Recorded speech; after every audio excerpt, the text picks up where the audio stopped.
श्री स्वामी समर्थ.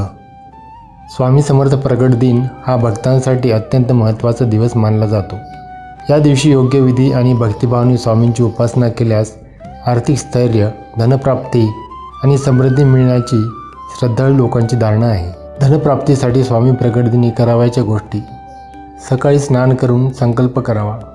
शुभ मुहूर्तात उठून स्नान करून पवित्र वस्त्र धारण करावीत. मनात संकल्प करा की स्वामींच्या कृपेने धनप्राप्ती व समृद्धी लाभो. स्वामी समर्थांची चित्र किंवा मूर्ती स्वच्छ करून त्यांना गंध, पुष्प, धूप व दीप दाखवा. विशेषतः पिवळ्या फुलांनी स्वामींची पूजा केल्यास धनप्राप्तीची शक्यता वाढते.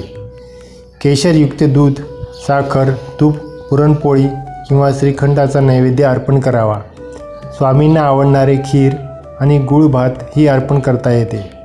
ओम श्री स्वामी समर्थाय नमः या मंत्राचा कमीत कमी 108 वेळा जप करावा. धनप्राप्तीसाठी विशेष प्रभावी मंत्र: ओम ह्रीं श्रीं क्लीं स्वामी समर्थाय नमः 11 किंवा 21 माळ जप करावा. स्वामी समर्थ बीज मंत्र: दिगंबरा दिगंबरा श्रीपाद वल्लभ दिगंबरा.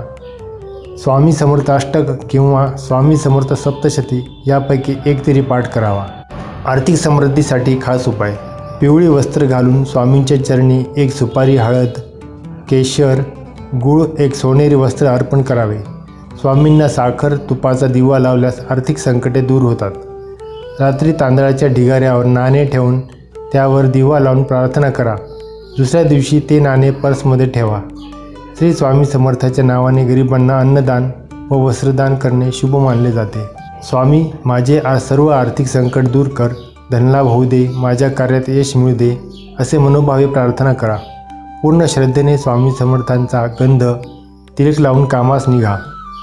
स्वामी समर्थांना केवडा, मोगरा किंवा चंदनाचा सुवास प्रिय आहे, म्हणून घरात सुवासिक वातावरण ठेवा.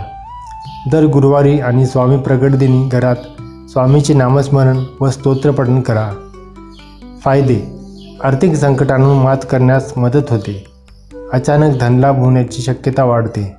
घरात धन, समृद्धी आणि शांती येते.